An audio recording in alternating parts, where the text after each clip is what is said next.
Bueno, hermanos, así dejamos el tiempo a nuestro hermano y pastor, ¿verdad? Que él viene desde Oceanside Boulevard, no, College Boulevard. Así el tiempo con nuestro hermano y que el Señor nos siga ayudando.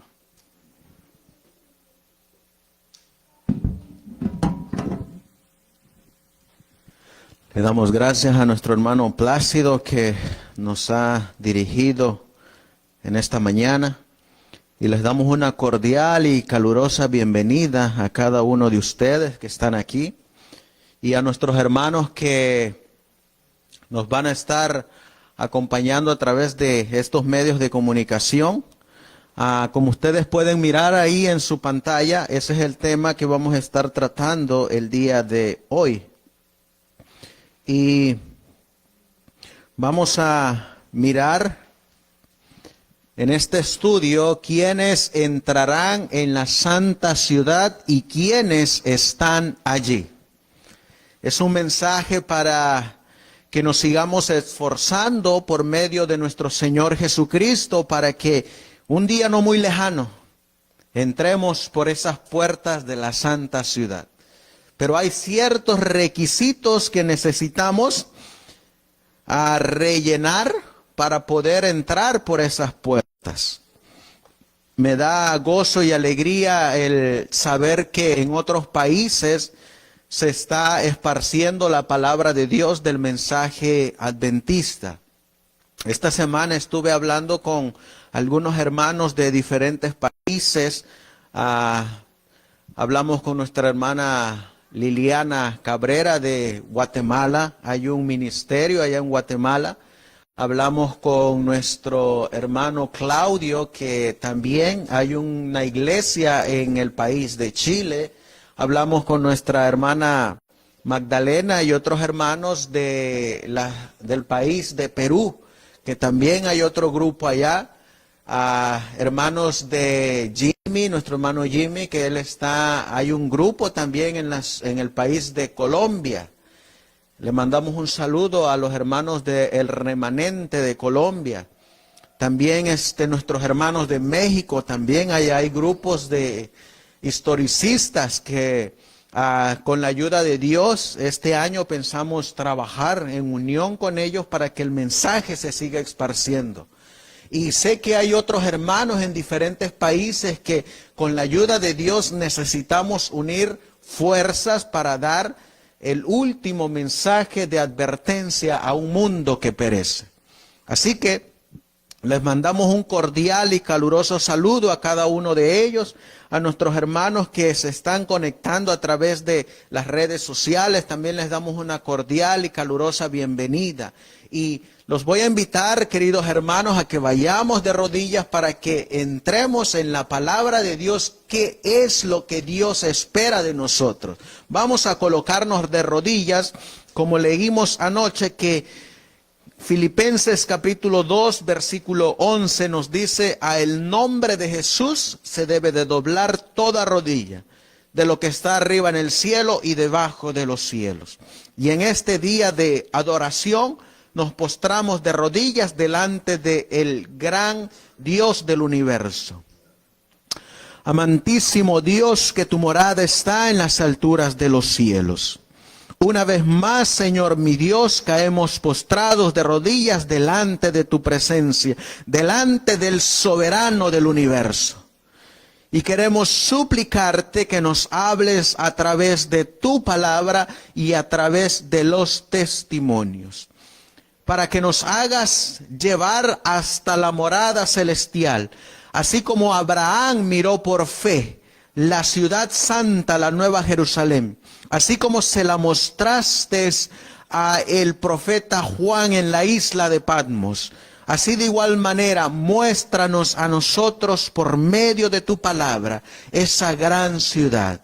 Y te ruego y te suplico que la palabra escrita que vamos a estudiar quede penetrada en nuestros corazones, que quede entendida cabalmente en nuestras mentes y que nos afirmemos en un escrito está. Bendice, Señor, este mensaje. Bendice a tus hijos alrededor del mundo, pues te lo pedimos y te lo suplicamos en el precioso y bendito nombre de tu Hijo, nuestro querido y amado Salvador Jesucristo. Amén.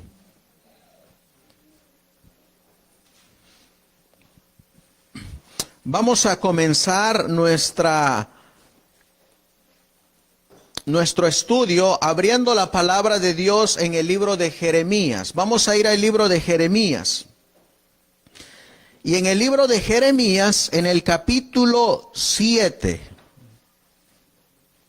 Jeremías capítulo 7, versículo 23. Jeremías capítulo 7 y el versículo 23. Miren lo que dice la palabra de Dios. Jeremías capítulo 7 y el versículo 23. Ya lo tenemos. Dice la palabra de Dios: mas esto les mandé diciendo, obedeced, ¿qué dice la Biblia? Obedeced mi voz, y yo seré vuestro Dios, y vosotros seréis mi pueblo, y andad en todo camino que os he mandado, para que os vaya bien. Así que la voz de quién debemos de obedecer. La voz de Dios. Esa voz de Dios es la que tenemos que obedecer. Y la voz de Dios nos va a decir por medio de su palabra quiénes son los que van a entrar en la santa ciudad. ¿Saben ustedes que en la santa ciudad va a haber un orden perfecto? Así como en esta ilustración que hemos colocado aquí, hay una gran similitud entre la santa ciudad y el santuario. Aquí tenemos nosotros a mano derecha la santa ciudad. Una ilustración. Y tenemos a mano izquierda el santuario. Pero en ambas ilustraciones tenemos un orden perfecto, una reverencia perfecta, un entrar perfecto. Por ejemplo, nosotros miramos aquí que en el santuario hay 3 tribus al norte, 3 tribus al sur, 3 tribus al este y 3 tribus al oeste. Y cuando nosotros miramos la santa ciudad, tiene 3 puertas al norte, 3 puertas al sur, 3 puertas al este y 3 puertas al oeste. Miren lo que nos va a decir la palabra de Dios en el libro de Apocalipsis. Vamos a ir ahora al libro de Apocalipsis. En Apocalipsis, capítulo 21. Apocalipsis, capítulo 21. Y miren lo que dice el versículo 10. Hablando el profeta de Patmos, el apóstol Juan, dándonos su testimonio, dice esto, inspirado por el Espíritu de Dios. Apocalipsis 21:10 dice, y me llevó en el Espíritu a un monte grande y alto, y me mostró la gran ciudad, santa de Jerusalén, que descendía del cielo, teniendo la gloria de Dios, y su luz era semejante a una piedra preciosísima, como piedra de jaspe, diáfana como el cristal. Y tenía un muro grande y alto. ¿Y cuántas perlas tiene esa ciudad? ¿Cuántas puertas tiene esa ciudad? Tiene 12 puertas. Nosotros miramos aquí en la pantalla que hay 3 puertas al norte, 3 puertas al sur, 3 puertas al este y 3 puertas al oeste.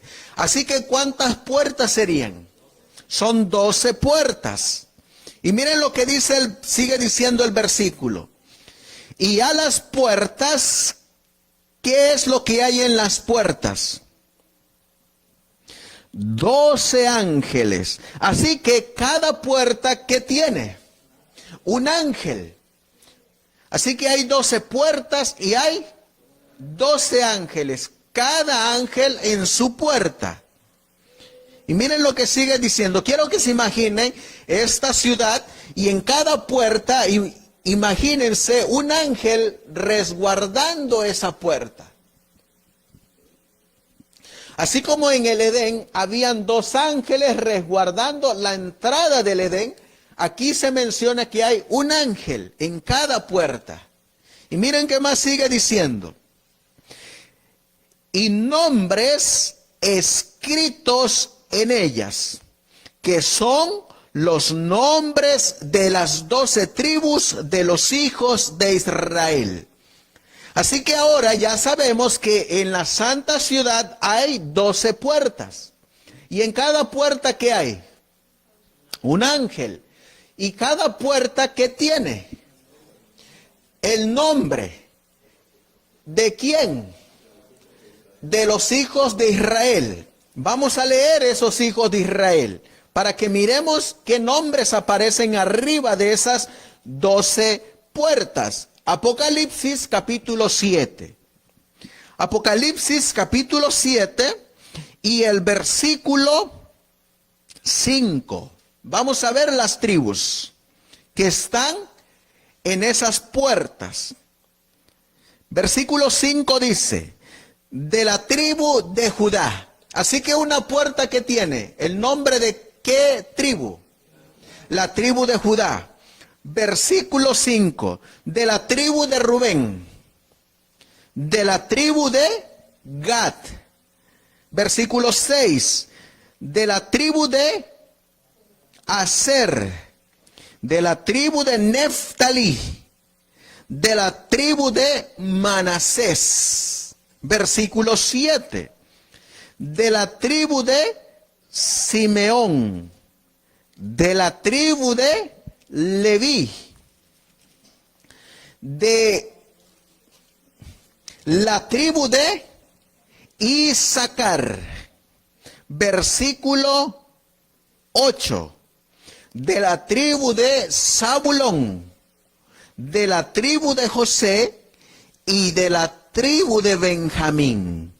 Así que, ¿qué es lo que tenemos arriba de estas puertas? Los nombres de las 12 tribus, y en cada puerta tenemos a un ángel.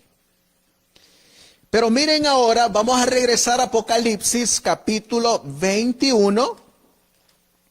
Apocalipsis capítulo 21. Y leeremos el versículo 13. Apocalipsis 21, 13. Dice la palabra de Dios. Al oriente, ¿cuántas puertas? 3 puertas. Al norte, ¿cuántas puertas? 3 puertas. Al sur, ¿cuántas puertas? 3 puertas. Y al poniente, ¿cuántas puertas? 3 puertas. Versículo 21 ahora. En el versículo 21, miren lo que dice la palabra de Dios. Y las 12 puertas, ¿qué dice la Biblia? Eran 12 perlas. Cada una de las perlas era de una, cada una de las puertas era de una perla. Y la plaza de la ciudad era de oro puro como vidrio transparente. Así que ahora imagínense esta ciudad. Cada puerta, ¿qué es? Una perla. Cada puerta es una perla. Y nos interesa saber quiénes van a entrar por estas 12 puertas, que cada puerta tiene un ángel y que encima de la puerta está el nombre de una de las tribus de Israel. ahí mismo nos va a decir la palabra de Dios en el versículo 24. ¿Quiénes son los que van a entrar por esas puertas? Apocalipsis 21, 24. Miren lo que dice la palabra de Dios. Y las naciones de los que hubieran sido, ¿qué cosa dice ahí? Salvos. Así que ¿quiénes son los que van a entrar por esas puertas? Los que han sido salvos. Sigue diciendo la Biblia. Y las naciones que hubieran sido salvas andarán en la lumbre de ella o en la luz de ella. Y los reyes de la tierra traerán su gloria y honor. Así que ahí tenemos nosotros quiénes son los que van a entrar en ella. Alguien me está diciendo que se oye un poquito ¿se oye bien? Ok, ya se oye bien. Muy bien. Ahora, vamos a mirar entonces aquí. ¿Quiénes son los que van a entrar por ahí, por las puertas?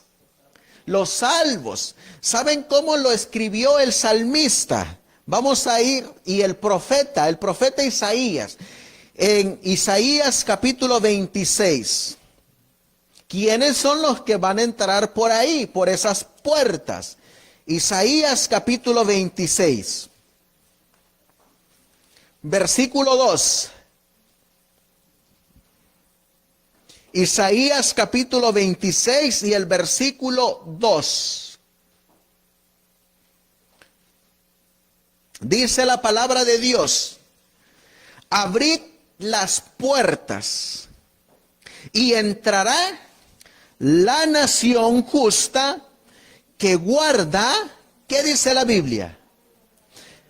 Que guarda la verdad o guardadora de verdades. Así que ¿quiénes son los que van a entrar por estas puertas de perlas? Las que guardan la verdad. Si vamos a un texto directamente, ¿quiénes son estos guardadores de verdad? La Biblia nos los va a decir en Apocalipsis capítulo 22 y el versículo 14. Apocalipsis 22, 14. La Biblia dice por medio del profeta Juan, el testimonio de Juan, no el testimonio de los hombres, sino el testimonio de Juan, el profeta. Apocalipsis 22, 14 dice: bienaventurados los que guardan, ¿qué dice la Biblia? Sus mandamientos, para tener derecho al árbol de la vida y poder entrar por las puertas en la ciudad. Así que ¿quiénes son los que van a entrar por estas puertas? Los que guardan los mandamientos de Dios. Es a saber, su iglesia es la que va a entrar por estas puertas. Gente guardadora de verdad. Gente que ama los mandamientos. Gente que enseña los mandamientos de Dios. Son los que van a entrar por esas puertas. Vamos a regresar a Apocalipsis capítulo 21 y el versículo 27 para ver ahora quiénes no van a entrar en estas puertas. Apocalipsis 21 y el versículo 27. Ya lo tenemos. Amén. Dice así: y no entrará en ella, es decir, en la ciudad, ninguna cosa inmunda, o que hace abominación, o mentira, sino solo aquellos que están escritos en el libro de la vida del Cordero. ¿Quiénes son los únicos que no van a entrar por estas puertas?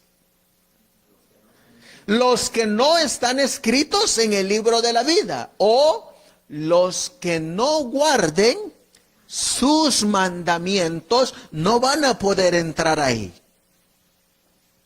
Así que es una advertencia y una invitación solemne para que nosotros guardemos sus mandamientos si queremos entrar por estas puertas.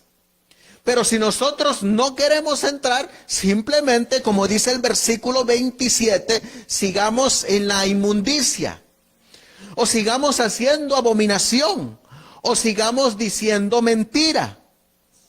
O como dice ahí mismo en el capítulo 21 y el versículo 8. Vamos a leer ahora el versículo 8. ¿Quiénes no van a entrar en la ciudad? Apocalipsis 21:8. Miren quiénes no entran ahí. Pero los temerosos e incrédulos, los abominables y homicidas, los fornicarios y hechiceros, los idólatras y todos los mentirosos tendrán su parte en el lago que arde con fuego y azufre, que es la muerte segunda. Así que ¿quiénes no entran en esta ciudad? Todos los que hacen estas abominaciones. Así que en el versículo 15 de Apocalipsis 22, el apóstol Juan vuelve nuevamente a recalcar quiénes no entran. Apocalipsis 22:15.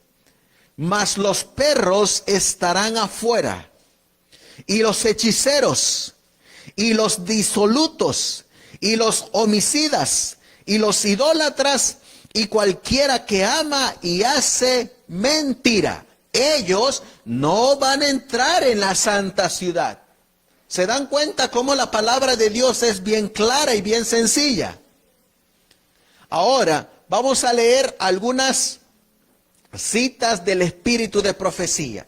¿Quiénes entrarán ahí en base a lo que hemos leído? ¿Y quiénes no entrarán? Miren lo que dice este libro, Testimonios para la Iglesia, el tomo 9, en la página 227.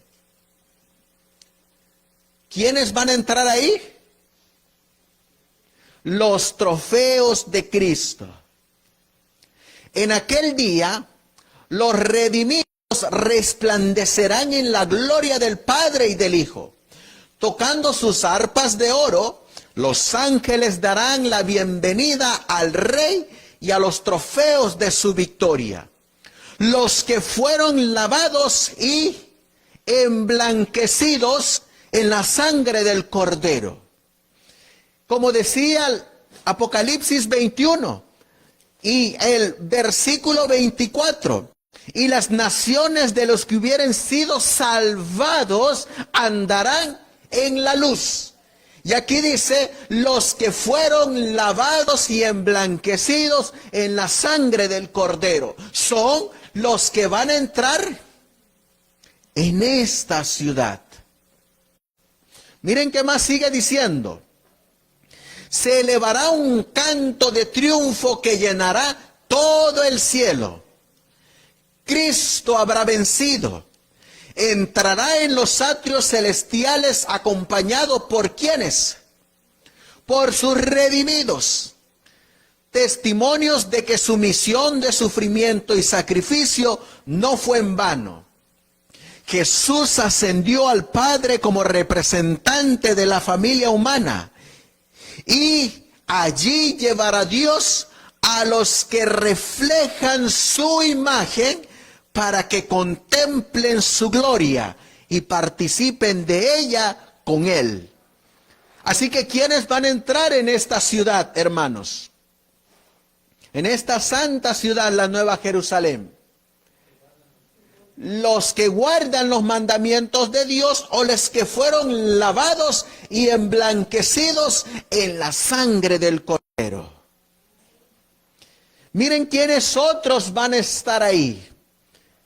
Dice palabras de vida del gran maestro en la página 50. Saben ustedes que a nosotros nos esperan sorpresas en el cielo. Y miren una de esas sorpresas. En el cielo habrá muchos de quienes sus prójimos suponían que nunca entrarían allí.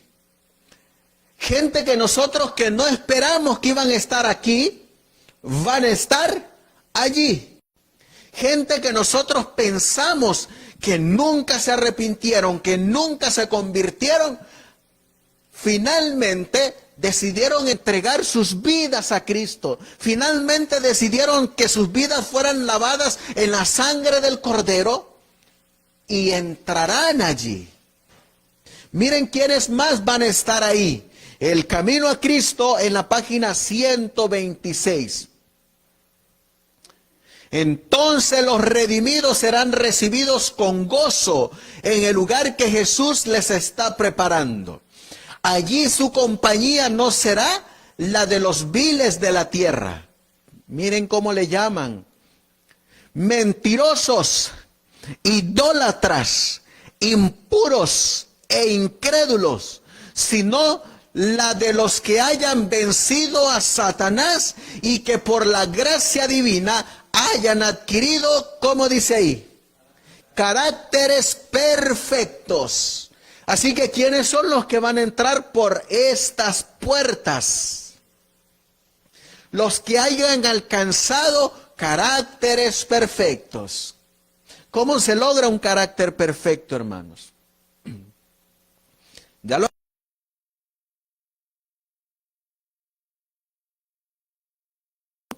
y decidieron lavar sus vidas en la sangre del Cordero. ¿A quién tenemos que mirar para cambiar nuestro carácter? A Cristo.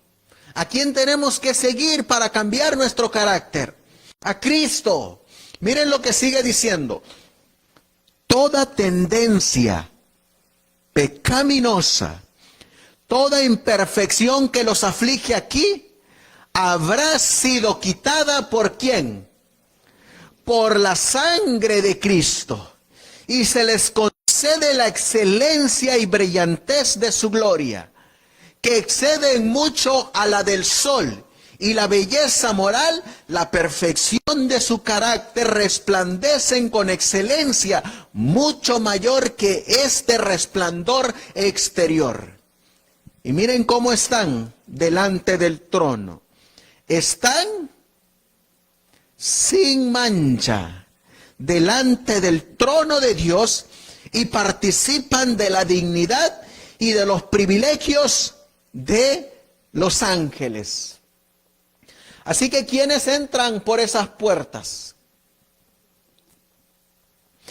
Miren quiénes más van a estar ahí. Vamos a leerlo. En el Evangelio de Mateo. Vamos a ir al Evangelio de Mateo.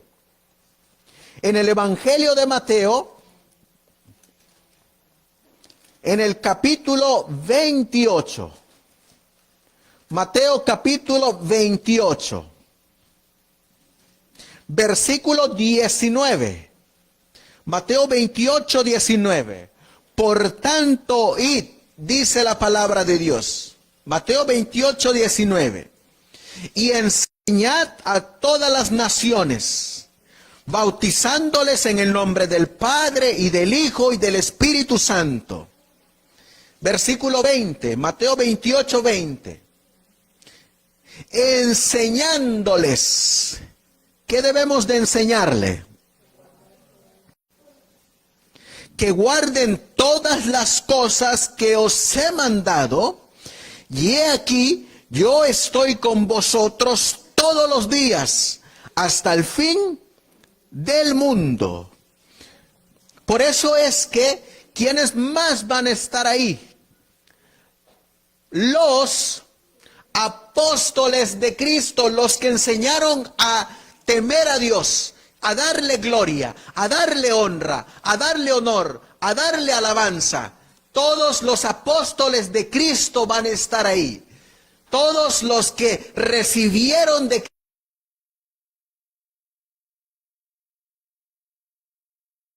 a otros a que guarden las verdades de Cristo. Por eso son apóstoles de Cristo. Y miren quiénes son ahí. Entre la multitud de rescatados se encontraban los apóstoles de Cristo. Y voy a leer un testimonio de aquí del hermano Milton Silva, que dice aquí: para tener victoria sobre todo pecado y el carácter de Cristo, ocupamos la justificación por la fe y trabajar conjunto con el Espíritu Santo para que Él nos pueda perfeccionar. Si rechazamos la justicia de Cristo, nos quedaremos por fuera de la santa ciudad sin tener el sello de Dios. Y los apóstoles de Cristo alcanzaron a tener la justificación por la fe. Miren lo que hicieron los apóstoles. Entre la multitud de rescatados se encontraban los apóstoles de Cristo. ¿Quiénes están ahí? El heroico Pablo, el ardoroso Pedro, el amado y amante Juan, el discípulo amado, y sus fieles hermanos, y con ellos el vasto ejército de los mártires. Todos están ahí en la santa ciudad. Eso se encuentra en la Historia de la Redención, página 444. Así que ahora ustedes imagínense que es gracias a la justificación por la fe que podemos entrar en esta santa ciudad, por esas 12 puertas de perlas. Miren quiénes más están ahí. Estos mártires de la época de los apóstoles. Miren lo que dice el Conflicto de los Siglos, página 44. Las catacumbas ofrecieron refugio a millares de cristianos. Debajo de los cerros, en las afueras de la ciudad de Roma, se habían cavado a través de tierra y piedra largas galerías subterráneas, cuya obscura e intrincada red se extendía leguas más allá de los muros de la ciudad. Y miren dónde quedaban estos hombres fieles a Cristo. En estos retiros, los discípulos de Cristo sepultaban a sus muertos y hallaban hogar cuando se sospechaba de ellos y se les proscribía. Cuando el dispensador de la vida despierte a los que pelearon la buena batalla, muchos mártires de la fe de Cristo se levantarán de entre aquellas cavernas tenebrosas. Les hago la pregunta, hermanos. ¿Vale la pena dar la vida por Cristo? ¿Dónde vamos a entrar si damos la vida por Cristo? En la santa ciudad. La Biblia nos habla de dos tipos de siervos. El siervo fiel y el siervo malo. También la Biblia nos habla de dos tipos de cristianos. Vamos a leerlo ya que estamos aquí en el Evangelio de Mateo. En el capítulo 7, Mateo capítulo 7. Y ahora leeremos el versículo 20, Mateo 7, 20. Dice la palabra de Dios: así que por sus frutos lo conoceréis. No todo el que me dice, Señor, Señor, entrará en el reino de los cielos, sino el que hace la voluntad de mi Padre que está en el cielo. ¿Quiénes son los que van a entrar por estas puertas? los que hacen la voluntad de Dios. Muchos, dice el versículo 22, muchos me dirán en aquel día, Señor, Señor, ¿no profetizamos en tu nombre? Y en tu nombre echamos fuera demonios. Y en tu nombre hicimos muchos milagros. Versículo 23. Y entonces les protestaré. ¿Qué va a protestar el Señor? Nunca os conocí. ¿Y qué es lo que dice la Biblia? Apartaos de mí, obradores de maldad. ¿Se dan cuenta? Vamos a leer una cita del conflicto de los siglos. Sus fieles servidores, con amor inexpresable, Jesús admite ¿a quiénes? ¿A quiénes? A los fieles. Pero aquí nos acaba de decir que también Cristo le va a decir a algunos, no los conozco, apártense de mí, obradores de maldad. Y miren lo que dice, Cristo admite a sus fieles en el gozo de su Señor. El Salvador se regocija al ver en el reino de gloria las almas que fueron salvadas por su agonía y humillación. Y los redimidos participarán de este gozo al contemplar entre los bienvenidos a aquellos a quienes ganaron para Cristo por sus oraciones, sus trabajos y sacrificios de amor. ¿Quiénes más van a entrar ahí, hermanos?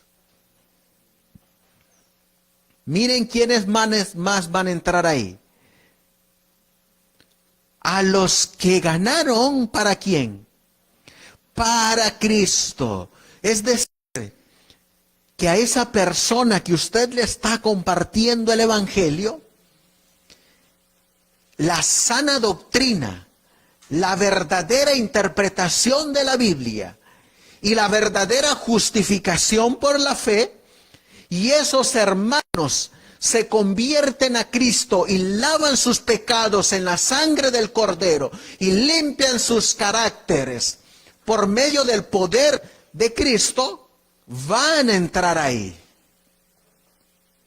Al reunirse en torno del gran trono blanco, indecible alegría llenará sus corazones cuando noten a aquellos a quienes han conquistado para Cristo y vean que uno ganó a otros y estos a otros más, para ser todos llevados al puerto de descanso, donde depositarán sus coronas a los pies de Jesús y le alabarán durante los siglos sin fin de la eternidad. El conflicto de los siglos, página 705. Así que, ¿quiénes más van a entrar por estas puertas de perla? No solamente nosotros, sino también a los que nosotros llevamos a Cristo. Miren quiénes más están ahí.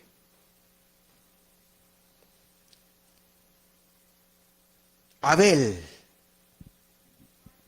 Vamos a leerlo. ¿Dónde en la Biblia dice que Abel va a entrar por esa puerta? En el libro de Hebreos. Vamos a ir al libro de Hebreos ahora. En el libro de Hebreos capítulo 11. Hebreos capítulo 11. La Biblia nos va a decir quiénes son los que entran por estas puertas. Versículo 4. Por fe ofreció a Dios Abel más excelente sacrificio que Caín, por lo cual alcanzó testimonio de que era justo, dando Dios testimonio de sus ofrendas, y muerto aún habla por ella. ¿Quién va a entrar por esas puertas? Abel. Versículo 5. Por fe Enoc fue traspuesto para no ver muerte, y no fue hallado porque lo traspuso Dios. Y antes que fuese traspuesto, tuvo testimonio de haber agradado a Dios. ¿Quién más va a estar ahí? Enoc, versículo 11. Por fe, Abraham, siendo llamado, obedeció para salir al lugar que había de recibir por herencia, y salió sin saber a dónde iba. Por eso miren lo que dice el espíritu de profecía. Abel, en su segunda venida, todos los preciosos muertos, desde el justo Abel hasta el último santo que muera, serán despertados a la vida gloriosa e inmortal. Allí dice Mensajes Selectos, tomo 1, página 73. Allí vi a santos de la antigüedad: Abraham, Isaac, Jacob, Noé, Daniel y muchos como ellos. Así que ¿quiénes van a entrar por estas puertas? Todos los santos.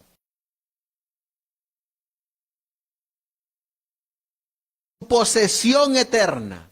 Le fue revelado el plan de redención en la muerte de Cristo, el gran sacrificio y su venida en gloria.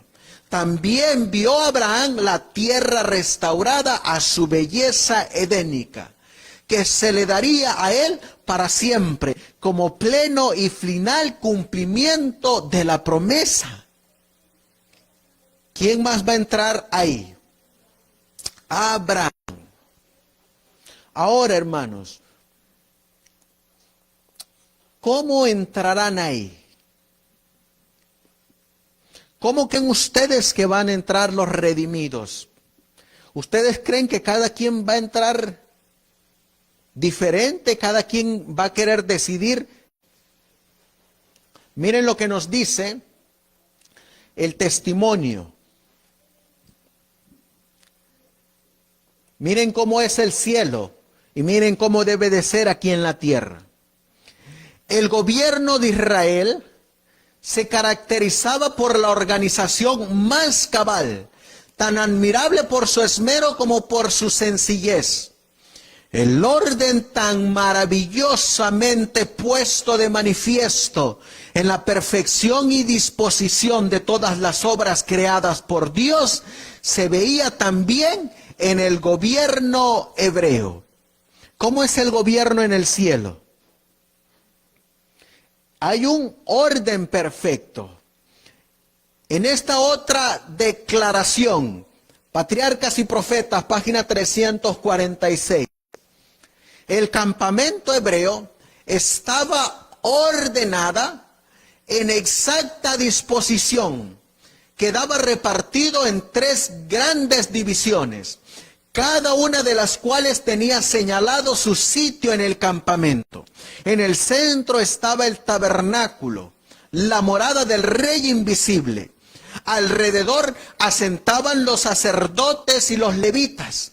Más allá de estos acampaban las demás tribus. ¿Saben cómo dice el espíritu de profecía que van a entrar los redimidos? ¿Y cómo dice la Biblia? La Biblia dice que va a haber un orden perfecto. Y cada ángel que está resguardado en esa puerta va a estar dirigiendo la entrada de los redimidos. Y van a entrar en un orden perfecto. Porque en el cielo hay orden. Y en la tierra debe de haber orden. En la iglesia de Dios debe de haber orden. Debe de haber reverencia al alto y sublime. Miren lo que dice aquí. Esta cita fue escrita en 1850. El orden es la ley del cielo.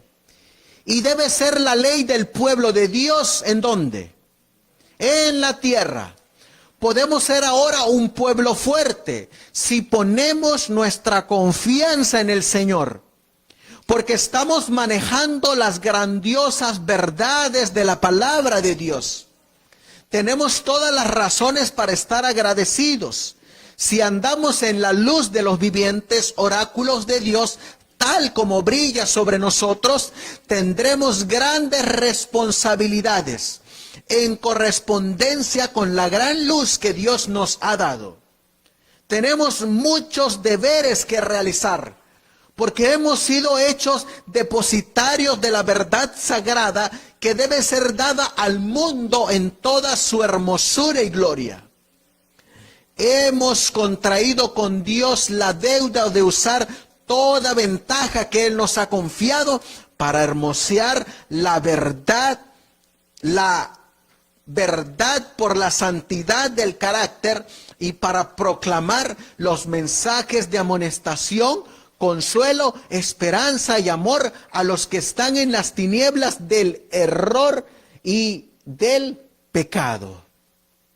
Así que, ¿qué orden hay en el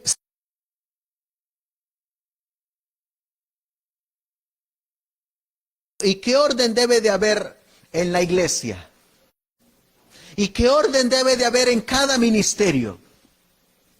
¿Y qué orden debe de haber en este movimiento? El del cielo. El del cielo debe de haber. Ahora les hago la pregunta, hermanos. ¿Qué orden debe de haber en el servicio y el culto a Dios? Igual que al cielo. Anoche miramos cómo es la reverencia y cómo debe de ser la postura en la casa de Dios, en la iglesia de Dios, en los lugares donde nos reunimos. ¿Y cuál es esa postura? ¿Cuál es la verdadera postura para el soberano de Dios? De rodillas. Ahora, ¿cómo debe de ser la adoración en la casa de Dios? Me voy a salir por un momento aquí. Y voy a colocar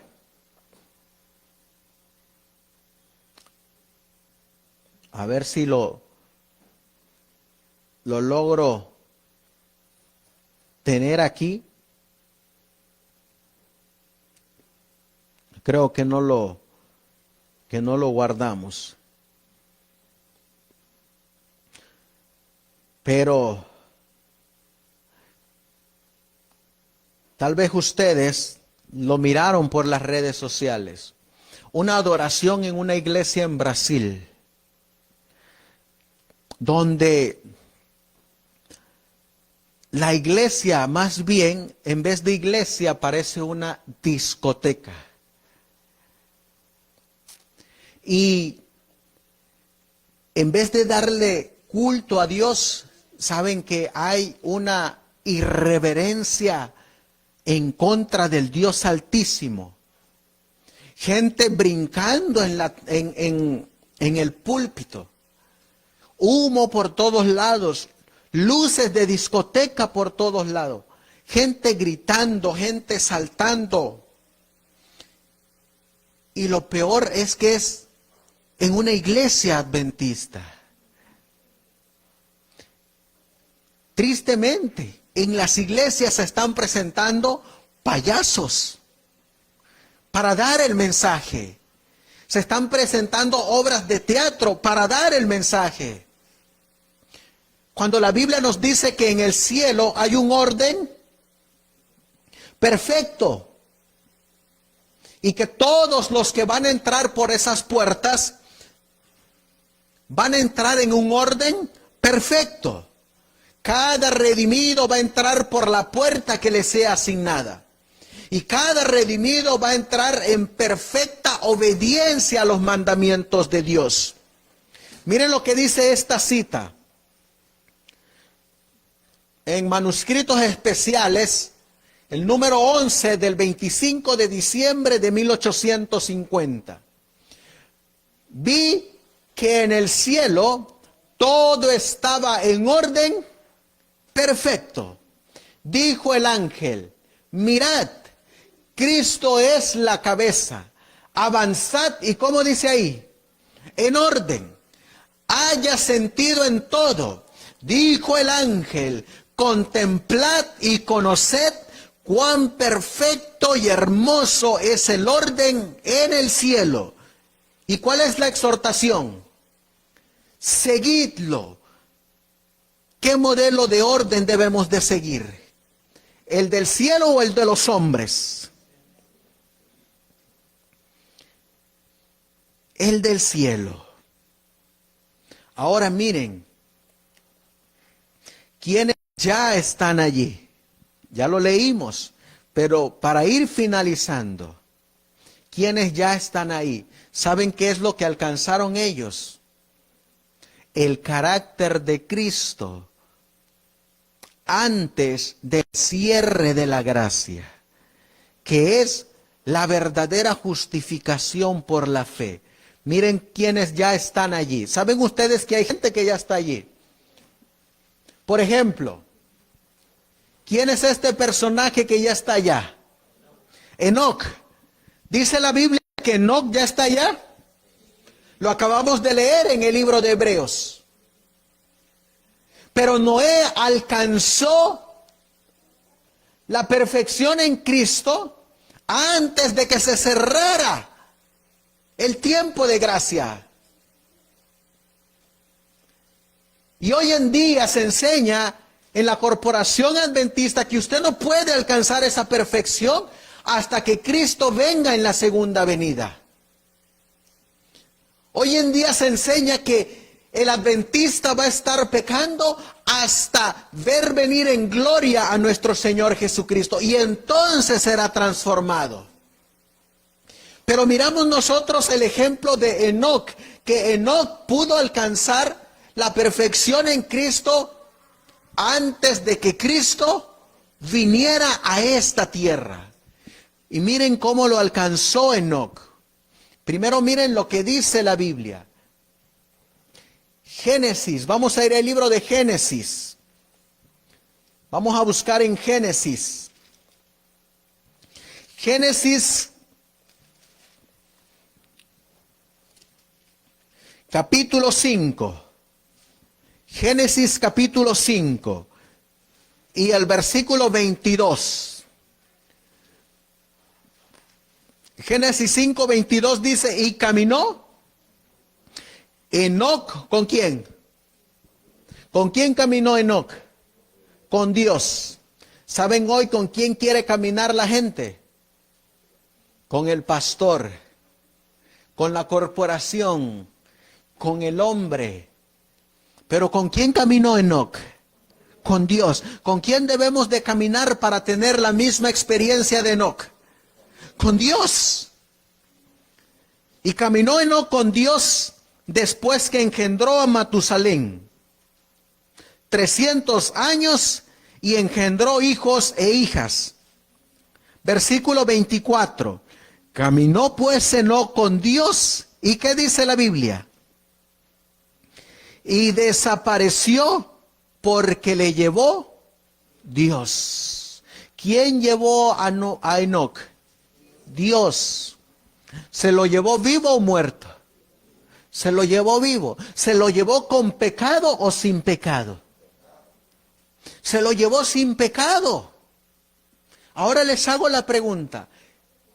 ¿Dice la Biblia que se puede vivir sin pecar? La Biblia dice que sí. Miren ahora lo que dice el testimonio. El corazón de Enoc, o la mente de Enoc, o los ojos de Enoc, estaba puesto ¿en dónde? En los tesoros terrenales, así dice, en los tesoros eternos. Había contemplado, ¿qué cosa? La ciudad santa. ¿Qué contemplaba Enoc? ¿Qué miraba Enoc? ¿Dónde deseaba estar Enoc? ¿Por qué trabajaba Enoc?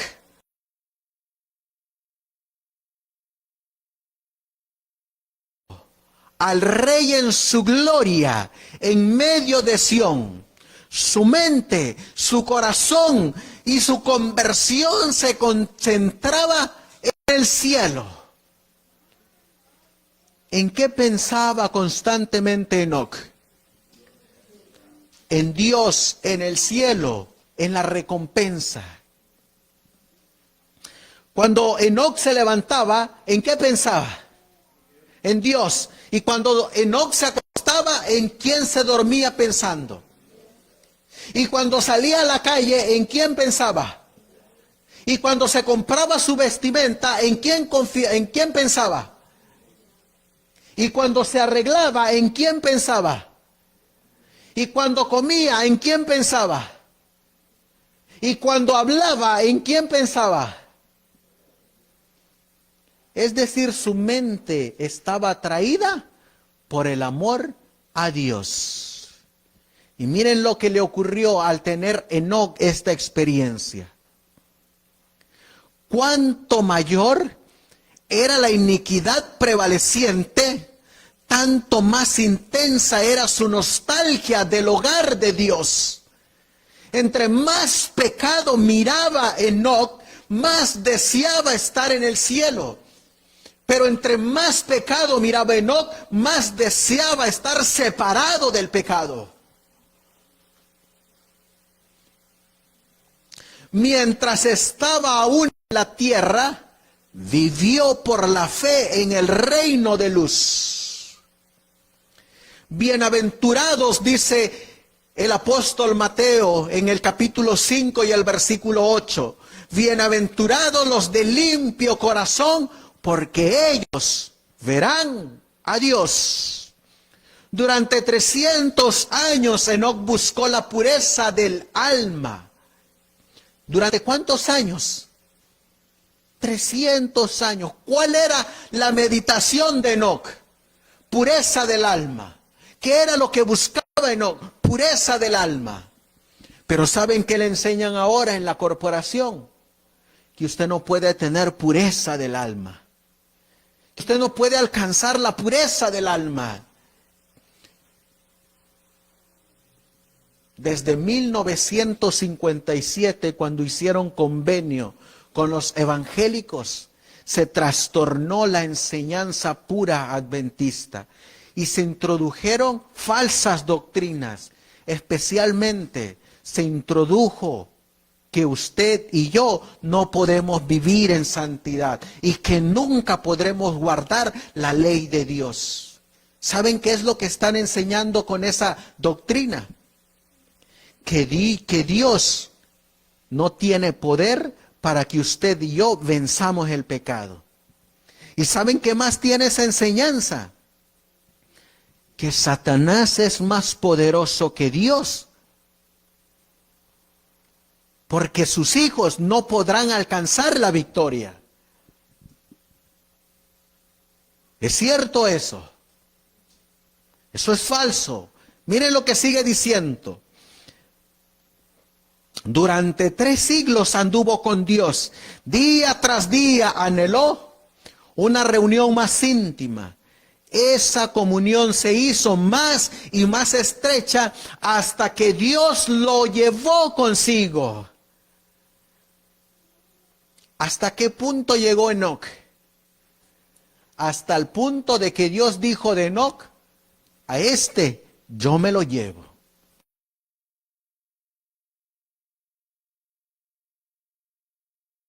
Ciudad Santa, la Nueva Jerusalén. ¿Y saben qué les quiero preguntar a Enoc? Enoc,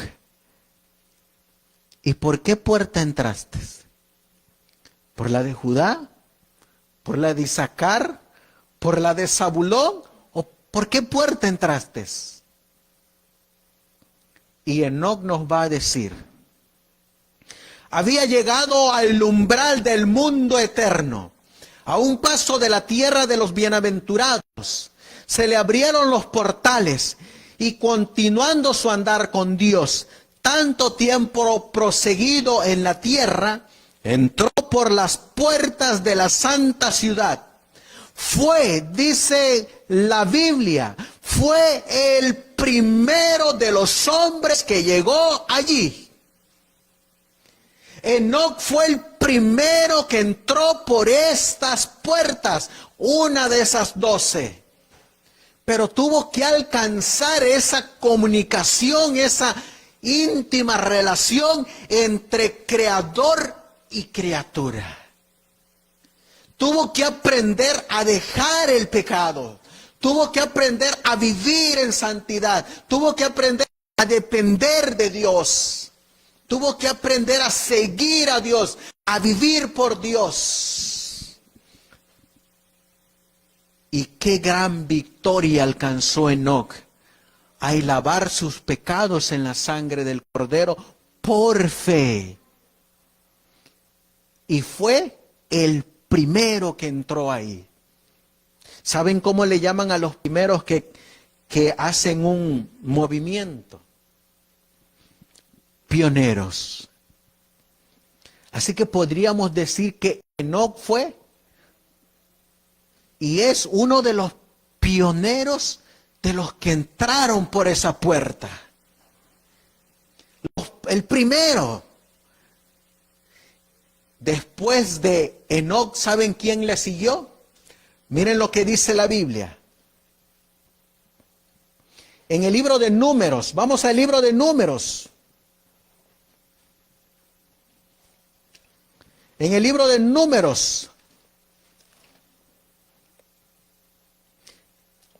Números, capítulo 12,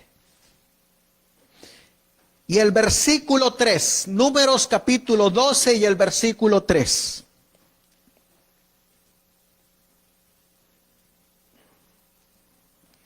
Dice aquí, y aquel varón, Números 12:3.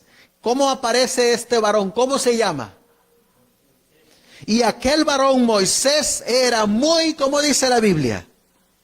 Muy manso, más que todos los hombres que había sobre la tierra. ¿Cómo era Moisés en ese entonces? Manso.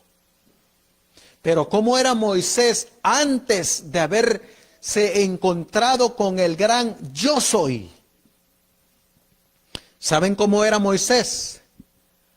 Asesino, pleitista. Tenía un carácter diferente al que se necesita para entrar a la santa ciudad. Y dice la Biblia en Deuteronomio, vamos a Deuteronomio, capítulo 34 y el versículo 1. Y subió Moisés de los campos de Moab al monte Nebo, a la cumbre de Pisga, que está frente a Jericó, y le mostró Jehová toda la tierra de Galaad hasta Dan. Versículo 5. Y murió allí Moisés, siervo de Jehová, en tierra de Moab, conforme a la palabra de Jehová. Antes de morir Moisés, Dios le dijo, versículo 4, esta es la tierra de que juré a Abraham, a Isaac y a Jacob, diciendo, a tu simiente la daré. Te he permitido que la veas con tus ojos, mas no pasarás allá. Versículo 6, y lo enterró en el valle, en tierra de Moab, enfrente de Bet Peor, pero ninguno sabe dónde está su sepulcro hasta hoy. Y era Moisés de 120 años cuando murió. Sus ojos nunca se oscurecieron, ni perdió su vigor. ¿Quién enterró a Moisés? Dios. Ahora miren lo que dice el libro de Judas. Judas está en el Nuevo Testamento. vuelve a aparecer Moisés en el libro de Judas, capítulo 1, y el versículo 9. Judas 1:9.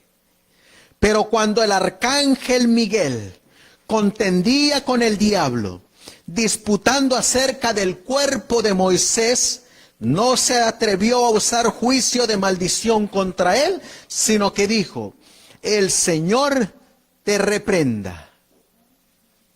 ¿Quién estaba peleando ahora por el cuerpo de Moisés después de muerto?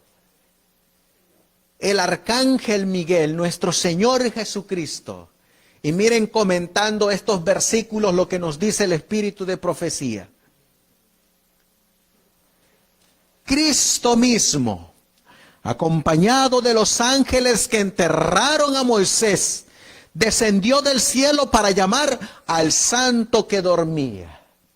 ¿Saben ustedes que esa es la misma experiencia que van a tener todos los redimidos que entren por esas puertas? Cuando la voz de Dios en la resurrección especial llame a los hijos que murieron en el mensaje del tercer ángel, saldrán a resurrección de vida, y su ángel de la guarda es el que les dará la bienvenida. Luego, la voz del Hijo de Dios es el que resucita a todos los que murieron desde Abel hasta 1844 y salen a resurrección de vida.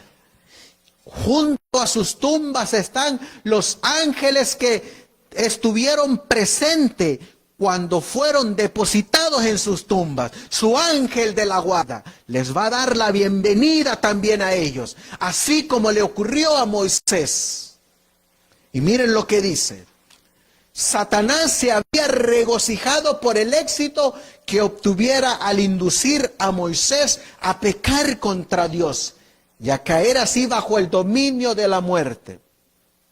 Nunca había sido quebrantado el poder de la tumba, y él reclamaba a todos los que estaban en ella como cautivos suyos, que nunca habían de ser libertados de su lóbrega presión.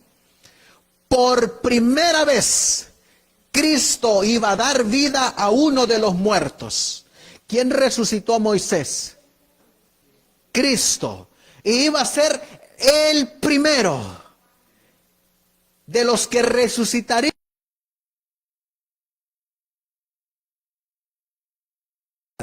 Enoc. Y ahora, ¿quién es el primero que va a ser de los resucitados? Moisés, otro pionero. Otro pionero de la resurrección de los muertos. Y miren lo que dice: cuando el príncipe de la vida y los ángeles resplandecientes se aproximaron a la tumba, Satanás temió perder su hegemonía. Con sus ángeles malos se aprestó a disputar la invasión del territorio que llamaba suyo. Se jactó de que el siervo de Dios había llegado a ser suyo, su prisionero.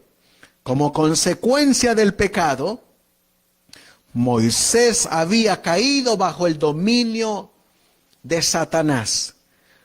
Por sus propios méritos era legalmente cautivo de la muerte, pero resucitó para la vida inmortal por el derecho que tenía a ella en nombre del Redentor. Moisés salió de la tumba glorificado y ascendió con su libertador a la ciudad de Dios. Así que, ¿dónde está Moisés ahorita? En el cielo. ¿Por qué puerta habrá entrado Moisés? ¿De qué tribu era Moisés? Moisés tenía un hermano. ¿Cómo se llamaba ese hermano? Aarón. ¿Y Aarón de qué tribu era? De la tribu de Leví. Así que Moisés, ¿por qué puerta entró? Por la puerta de la tribu de Leví. Ahí miren ustedes a Moisés entrando de la mano con nuestro Señor Jesucristo y todos los ángeles dándole la bienvenida a Moisés, quien gracias a esa fe que tuvo Moisés, pudo vencer el pecado en la carne y fue encontrado justo delante de Dios. Y gracias al sacrificio del Cordero por fe, pudo entrar en la vida eterna. ¿Saben ustedes que hay una cita que dice que nadie puede ser salvo solamente por medio de Cristo Jesús? Y la cita todavía va más allá porque dice, ninguna organización, ninguna denominación, ninguna iglesia tiene el poder para salvar. Solamente se puede alcanzar la salvación por medio de Cristo Jesús, nuestro Salvador. Pero ¿sabe qué es lo que le enseñan hoy a usted en la corporación adventista? Que si usted se sale de la corporación, se pierde. ¿En quién han puesto la salvación ellos? En el hombre, en una corporación. ¿Y saben qué es lo que enseña la Iglesia Católica también? Que si usted se sale de la iglesia, se pierde. También han colocado su fe en el hombre, en una organización. ¿En quién puso su fe Moisés? En Dios. Miren lo que miramos nosotros. Ya tenemos a dos hombres que están allá. Enoc y Moisés. ¿Quién más está allá? Vamos a leerlo.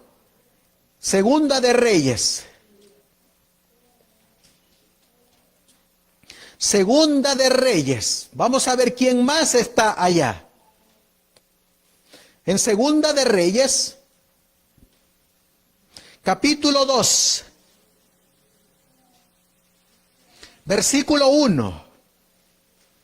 Segunda de Reyes, capítulo 2 y el versículo 1 dice, y aconteció que cuando quiso Jehová alzar a Elías en un torbellino al cielo, Elías venía con Eliseo de Gilgal. ¿A quién se quería llevar Dios en ese momento? A Elías. Y miren lo que sigue diciendo.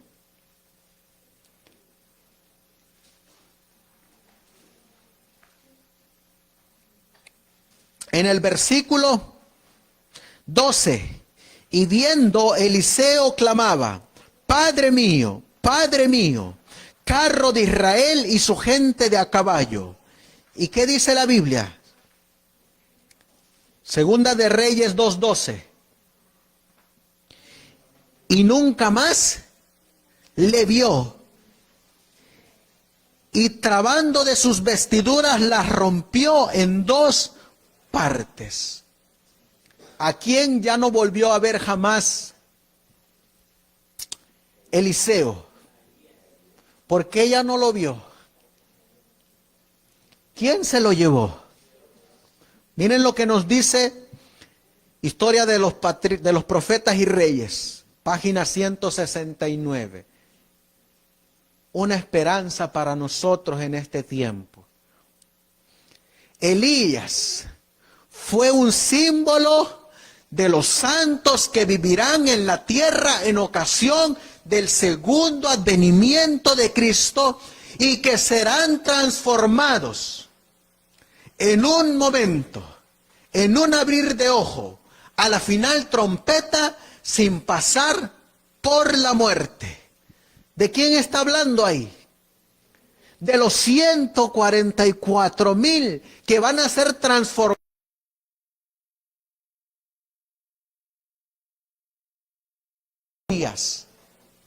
y van a ser trasladados al cielo.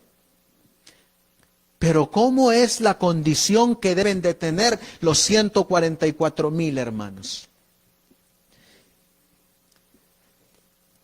¿Saben cómo debe de tenerla? Vamos a leerlo en Apocalipsis 22. En Apocalipsis capítulo 22. ¿Cuándo es que Los 144,000 van a tener el carácter de Elías. Apocalipsis capítulo 22 y el versículo 11. El que es injusto, sea injusto todavía. Y el que es sucio, ensúciese todavía. Y el que es justo, sea justo todavía. Y el que es santo, santifíquese todavía. ¿Saben ustedes en qué momento los 144,000 alcanzan la santidad de Dios? Cuando se cierra la gracia. Cuando el mediador del santuario celestial, nuestro gran sumo sacerdote, nuestro Señor Jesucristo, deja caer el incensario de oro y dice, hecho está, consumado es. En ese momento, antes de la segunda venida de Cristo, los 144,000 son santos por la palabra de Dios y porque lavaron sus pecados en la sangre del Cordero. Antes de la segunda venida de Cristo. Este versículo contradice a lo que se enseña en la actualidad. Por eso, para ir finalizando, miren lo que dice. Como representante de los que serán así trasladados, Elías, cuando se acercaba al fin del ministerio de Cristo en la tierra, tuvo ocasión de estar con Moisés al lado del Salvador sobre el monte de la transfiguración. En el desierto, en la soledad y el desaliento, Elías había dicho que estaba cansado de la vida y había rogado que se le dejase morir. Pero en su misericordia, el Señor no había hecho caso de sus palabras. Elías tenía que realizar todavía una gran obra, y cuando esta obra estuviese hecha, no iba a perecer en el desaliento y la soledad. No le tocaría descender a la tumba, sino ascender con los ángeles de Dios a la presencia de su gloria. ¿A dónde ascendió Elías? A la santa ciudad.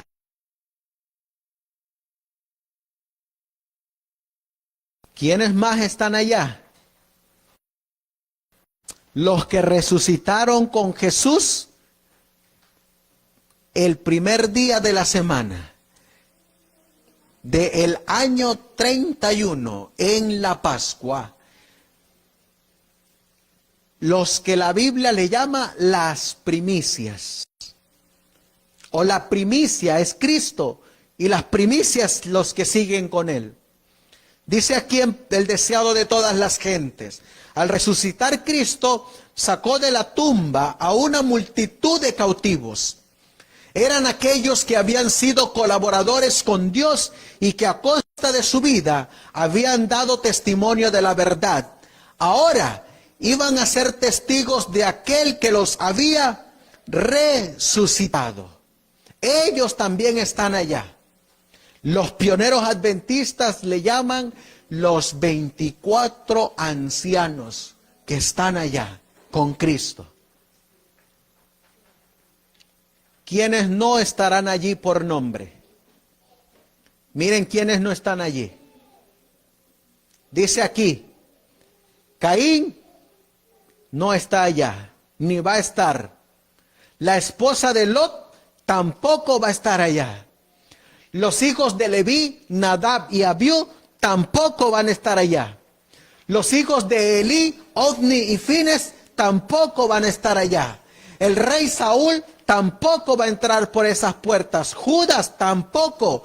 Herodes, Herodías, Pilato, los sacerdotes Anás y Caifás, las personas involucradas en la crucifixión de Jesús, Nerón y su madre, los sacerdotes, los papas, los pontífices y quiénes más, y todos los impíos de todas las generaciones, los que transgredieron su ley, los que dijeron que no se puede guardar la ley, los que dijeron que no se puede vivir en santidad, los que dicen que Cristo no tiene poder para redimirnos de nuestros pecados, no van a entrar allá. Les hago la pregunta: ¿a quién seguiremos? ¿A Dios o a los hombres? ¿En quién depondremos nuestra vida eterna? ¿En Dios o en una corporación? A Dios. ¿En quién depondremos nuestra salvación? ¿En Dios o en una organización?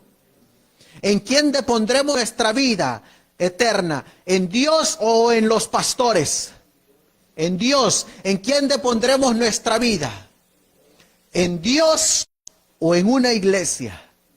En Dios. Si queréis ser santos en el cielo. ¿Qué dice evento de los últimos días? Primero, debéis serlo en la tierra.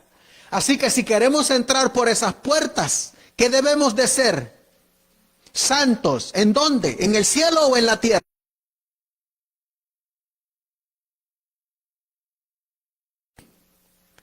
Los rasgos de carácter que acariciáis en esta vida no cambiarán en virtud de la muerte o de la resurrección. Saldréis de la tumba con la misma disposición que manifestasteis en vuestro hogar y en la sociedad. Jesús, esta cita contradice completamente la enseñanza adventista actual. Jesús no cambia el carácter en su venida. ¿Cambia Jesús el carácter en la segunda venida? No. ¿Cuándo lo cambia? Hoy. Ahora es cuando Él cambia el carácter. Jesús no cambia el carácter en su segunda venida. La obra de transformación debe hacerse ¿cuándo? Ahora. Nuestra vida diaria determina nuestro destino. Debemos arrepentirnos de nuestros defectos de carácter y vencerlos mediante la gracia de Cristo. Y debe formarse ahora un carácter simétrico mientras estamos en este periodo de prueba, a fin de que seamos idóneos para las mansiones arriba.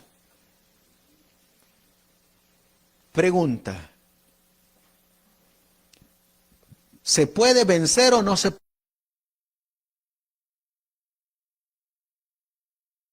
Los que venzan el mundo, la carne y el diablo serán reconocidos y señalados como merecedores de la protección de Dios. Testimonios para ministros. Los que vuelvan al redil, cuando la tormenta de persecución se desate realmente sobre nosotros, las verdaderas ovejas oirán la voz del verdadero pastor. Se harán esfuerzos abnegados para salvar a los perdidos, y muchos que se han descarriado del redil se volverán para seguir al gran pastor. Por eso es que es de vital importancia que nosotros presentemos la palabra de Dios tal y como está, la doctrina tal y como era, tal y como es. No importa aunque algunos se enojen, hermanos, pero es menester obedecer a Dios antes que a los hombres. Por eso es importante que desenmascaremos el error y presentemos la verdad. ¿Y saben por qué? Porque hay muchas ovejas que necesitan volver al redil. Con esto terminamos. Nadie, ni siquiera Dios, ¿quién? Ni siquiera Dios puede llevarnos al cielo a menos que hagamos de nuestra parte el esfuerzo necesario. ¿Puede Dios llevarnos al cielo a la fuerza? No puede. Debemos enriquecer nuestra vida con rasgos de belleza. Debemos extirpar los rasgos naturales, desagradables, que nos hacen diferentes de Jesús. Aunque Dios obra en nosotros para querer y hacer su buen beneplácito, debemos obrar en armonía con Él. La religión de Cristo transforma el corazón. Dora de ánimo celestial al hombre de ánimo mundanal. Bajo su influencia, el egoísta se vuelve abnegado, porque tal es el carácter de Cristo. El deshonesto y maquinador se vuelve de tal manera íntegro, que viene a ser su segunda naturaleza, hacer otros como quisiera que otros hiciesen como él.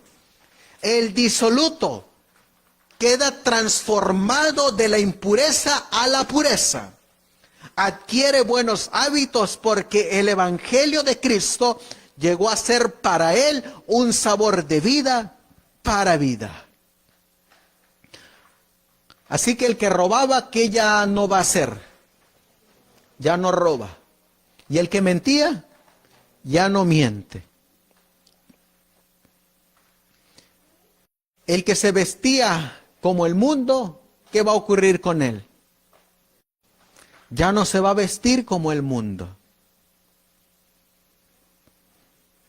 El que usaba alhajas, cuando Cristo llegue en él, ¿qué va a hacer? Ya no va a usar alhajas. El que se pintaba cuando Cristo mora en él, ya no se va a pintar. El que hablaba mal cuando estaba sin Cristo, ¿ahora qué va a hacer? Va a hablar bien. El que decía groserías, ya no va a decir groserías. El que codiciaba, ya no va a codiciar. El que envidiaba, ya no va a envidiar. Porque el apóstol Pablo dice, mas ya no vivo yo. Ahora vive Cristo en mí. Y las cosas que ahora hago en la carne, la hago por la fe en el Hijo de Dios. Dios quiera, hermanos, que nos ayude a dar este mensaje y que el espíritu de profecía sea nuevamente y le demos nosotros el valor que tiene. Tristemente, como dice Primeros Escritos, y eso es lo que tocaremos en la tarde, ¿cómo es que nos han cambiado los que van a entrar en la santa ciudad ahora? ¿Y quiénes son los que las están cambiando? Quiero terminar con un comentario donde miramos de nuestros hermanos que nos están aquí compartiendo algunos textos. Nuestra hermana Ide nos dice amén. Nuestro hermano Ricardo le mandamos un saludo. Nuestro hermano Milton Silva. Nuestro hermano Pedro Ortega. Nuestra hermana Diana. Nuestra hermana Gloria. Nuestro hermano Mario Vázquez. Hermana Gloria Negrete. Nuestro hermano Carlos Fausto. Nuestra hermana Magdalena. Cada uno, nuestro hermano Eliseo Cervantes, nuestro hermano Miguel Orrico. Es tiempo, hermanos, de salir de la apostasía. Y la única manera de salir de la apostasía es yendo a la Biblia y a los testimonios. Nadie se pierde por salirse de la corporación. Nadie se pierde por no congregarse en una iglesia de la corporación. Nos perdemos por la transgresión del pecado. Nos perdemos por no guardar sus mandamientos. Nos perdemos por rechazar al Hijo de Dios. Y nuevamente les hago el llamado. Es tiempo de levantar grupos de sostén propio, donde se ensalce la verdad en sus hogares, en sus colonias, en sus ciudades. Estamos en el momento exacto como le ocurrieron a los apóstoles cuando ellos salieron de la organización judía, porque en la organización judía se enseñaba que Cristo no era el Mesías. Y si Cristo no era el Mesías, no tenía poder para convertir los corazones. Hoy, en la actualidad, es exactamente lo mismo, porque en la corporación adventista se enseña que Cristo no tiene el poder para transformarnos y cambiar nuestros corazones. Por eso, así como los apóstoles, hay una cita del pastor A.T. Jones que dice: necesitamos leer el libro Hechos de los Apóstoles, porque así se dará el fuerte pregón. ¿Y cómo se dio el fuerte pregón en los tiempos de los apóstoles? Levantando grupos de sostén propio en las casas, en los hogares, en las colonias, en las ciudades, en los países. Y por eso les hago la invitación. Levántate ahí donde estás. Reúnate con tu familia. Invita a otros. Pidamos la dirección de Dios para dar este mensaje. Porque este mensaje, que es la justificación por la fe en el mensaje del tercer ángel, nos alumbrará hasta la gloriosa venida del Hijo de Dios. Pongámonos de rodillas, hermanos, y dejémosle la predicación a nuestro amado y Salvador Jesucristo. Amantísimo Dios, que tu morada está en las alturas de los cielos. Hemos leído tu palabra, hemos leído tus testimonios y hemos mirado, Señor, quiénes entrarán por las puertas de perla en la santa ciudad.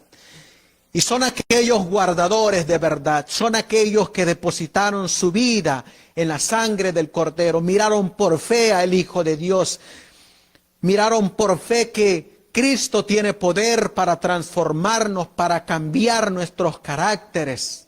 Y por eso, Señor, en estos momentos te ruego y te suplico por mis hermanos que están aquí y por mis hermanos que están conectados en estos momentos, que se armen de valor, que se levanten centinelas, que se levanten atalayas, sean 2, sean 3, sean 4, sean muchos. Que levantemos el estandarte ahí en los lugares donde estamos, que enseñemos estas preciosas verdades a los que están dentro y los que están fuera. Que no tengamos miedo al llamar al pecado por su nombre. Que les mostremos con un escrito está. Y danos la fuerza, Señor, para separarnos de la apostasía. Nos has dado testimonios que debemos de estar separados de la apostasía. Pero nos has dicho también, Señor, que hagamos esfuerzos para traer a estos que están en apostasía a tu luz, a tu verdad. No permitas, Señor, que por alcanzar adeptos demos un mensaje ambiguo, un mensaje medio. No, Señor. Ayúdanos a estar definidos, pero también ayúdanos a dar sabiduría, porque la mies es mucha y tus obreros son pocos.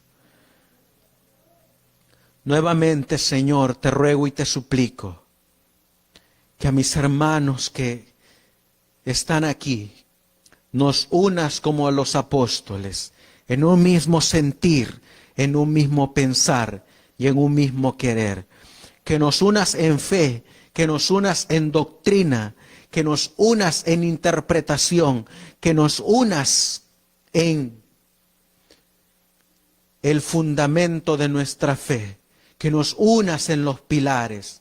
Que nos unas, Señor, así como uniste a tus santos apóstoles, así como uniste a los pioneros, únenos a nosotros, Señor, para terminar tu obra.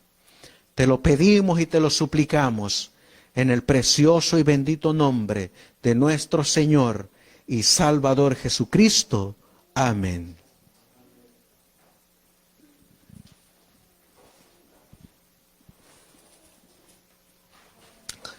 Que el Señor les bendiga y hasta pronto, hermanos.